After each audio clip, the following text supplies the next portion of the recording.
कृष्णाय वासुदेवाय हरे परमात्मने प्रणत क्लेश नाशाय गोविंदाय नमो नमः।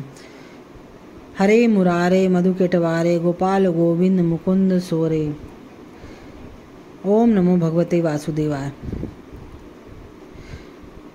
देव उत्थानी एकादशी में जब नारद जी ने हरि ये कथा महान महिमा ब्रह्मा जी के मुख से सुनी, इस एकादशी का पालन कैसे किया जाए, नारद जी के पूछने पर ब्रह्मा जी ने उत्तर दिया, ब्रह्म मुहूर्त में उठकर स्नान करें, भगवान की आरती करें, पवित्र नाम का जप करें, ईश्वर की स्तुति करें, तुलसी मैया को दीप जलाएं, विष्णु भगवान को 5 तुलसी पत्र अर्पण करें। ऐसा उल्लेख है कि जो देव उत्थानी एकादशी का इस प्रकार पालन करता है तो देवराज इंद्र स्वयं उस भक्त को हाथ जोड़कर नमस्कार करते हैं। स्कंद पुराण, पद्म पुराण, महाभारत आदि विभिन्न धर्म ग्रंथों से शील संतान गोस्वामी ने हरि भक्ति विलास में इस उत्थान एकादशी का महिमा मंडन किया है। एकादशी का पालन करना अनिवार्य है, लेकिन इसका अर्थ ये नहीं कि हमें केवल खाना ही नहीं खाना चाहिए। एकादशी का अर्थ है शरीर के लिए उपवास और आत्मा के लिए उपवास, जिसका अर्थ है कम खाना, कम सोना, अधिक पवित्र नामों का जाप करना, अधिक शास्त्र पढ़ना और अन्य प्रकार की सेवा करना। इसका अर्थ है कि जो कार्य भक्तों के अनुकूल हो उसे स्वीकार करो और जो कार्य भक्तों के प्रतिकूल हो उसकी उपेक्षा करो। गतिविधियाँ जैसे ईश्वर की स्तुति गाने के लिए भगवान को दीप पर अर्पित करना, भगवान को तुलसी के पत्ते अर्पित करना, पूरी रात कीर्तन करना, ये भक्तों के लिए अनुकूल है। ऐसा कहा जा रहा है कि एक बार एक मंदिर में एक चूहा था और मंदिर में एक दीप रखा हुआ था।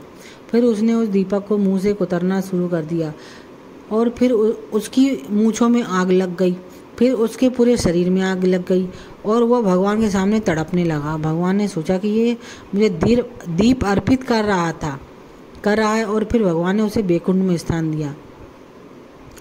और प्रतिकूल का अर्थ है इस बात के प्रति जिज्ञासा दिखाना कि बातचीत कृष्ण से संबंधी नहीं है।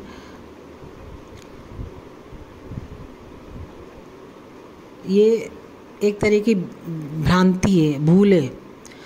उत्थान एकादशी व्रत पर विशेष महत्व ये रहता है कि व्रत हमें रखना ही है और क्यों रखें। देव उठनी शब्द का अर्थ है जागृत भगवान। इस मामले में इसका तात्पर्य भगवान विष्णु को इस अनुष्ठान द्वारा 4 महीने की निद्रा से जगाने से। देव उठनी एकादशी चतुर्मास नामक 4 महीने की अवधि के अंत का प्रतीक है, जिसके बारे में माना जाता है कि भगवान विष्णु निद्रा में रहते हैं। कहा जाता है कि सांख्यायन नामक एक राक्षस ने वेदों को चुरा लिया था, तब विभिन्न देवताओं ने उन्हें वापस पाने के लिए भगवान विष्णु की शरण ली। भगवान विष्णु ने वेदों को वापस लाने और कई दिनों तक उस राक्षस से युद्ध करने का आश्वासन दिया। उसे राक्षस को पराजित करने के बाद भगवान विष्णु योग निद्रा में चले गए, जो हिंदी पंचांग के अनुसार आषाढ़ माह में देवशयनी एकादशी से शुरू होकर 4 महीने तक चली। 4 महीनों के बीच के ये 4 महीने शयनी एकादशी और देव उठनी एकादशी को विवाह के लिए प्रतिकूल माना जाता है। इसलिए देव उठनी एकादशी एक अनुष्ठान है, एकादशी है। उन्हें 11वें दिन की लंबी निद्रा जगाती है। ऐसा माना जाता है कि इस दिन भगवान विष्णु ने तुलसी से विवाह किया था, जिसे वृंदा नाम की स्त्री का अवतार माना जाता है। इस प्रकार तुलसी विवाह नामक विवाह समारोह सुखी वैवाहिक जीवन के लिए भक्तों द्वारा किया जाता है। इस अवसर के बाद समय विवाह जीवन की अन्य महत्वपूर्ण घटनाओं के लिए उपयुक्त माना जाता है। देव उठनी एकादशी का व्रत एकादशी से एक दिन पहले 10वीं तिथि से प्रारंभ हो जाता है। पारण मुहूर्त से 12वीं तिथि पर चलता है। प्रबोधिनी एकादशी व्रत और तुलसी के पति माने जाने वाले पवित्र काले शालिग्राम पत्थर के आकार वाले भगवान विष्णु के साथ तुलसी के पौधे का विवाह अनुष्ठान बड़ी वैदिक रीति के साथ शाम के समय लाल मिट्टी और चावल के पेस्ट की प्रसिद्ध परंपरा का उपयोग करके फर्श पर डिजाइन बनाया जाता है। ऐसी लक्ष्मी और विष्णु की प्रतिमाएं बनाई जाती हैं। शाम को पंडित द्वारा गन्ना, चावल, सूखी लाल मिर्च आदि से लक्ष्मी पूजन और विष्णु पूजन किया जाता है। यह अनुष्ठानिक विवाह तुलसी विवाह कहलाता है और इसके अगले दिन प्रबोधिनी एकादशी को स्वयं प्रबोधिनी एकादशी की ओर से किया जाता है।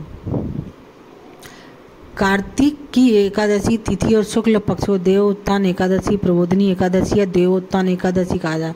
इस दिन श्रद्धालु पूरे दिन उपवास रखते हैं और अगली शुभ द्वादशी के दिन सूर्योदय के बाद अपना उपवास पूर्ण करते हैं। देव उत्थान एकादशी बहुत महत्वपूर्ण है शास्त्रों के अनुसार, क्योंकि चतुर्मास का काल के अंत का प्रतीक है जिसे शुभ अनुष्ठानों के लिए प्रतिकूल माना जाता है। इसके अलावा ये तुलसी शालिग्राम भगवान के सनातन विवाह का बड़ा ही सुंदर त्यौहार होता है। जिस दिन पवित्र तुलसी से शालिग्राम या भगवान विष्णु के श्रीकरण अवतार से विवाह किया जाता है। और इस प्रकार जो लोग उत्थान एकादशी व्रत करते हैं उन्हें हमेशा अक्षय पुण्य का फल मिलता है, भगवान की शरण मिलती है, तुलसा मैया की कृपा मिलती है। मानव जीवन धन्य करने का इससे सुनहरा अवसर और कोई हो नहीं सकता। देवोत्थान एकादशी को नियम पूर्वक धारण करने से जीवन में कभी अवनति नहीं आती, हर कार्य श्रेष्ठतम की ओर पहुंच जाता है।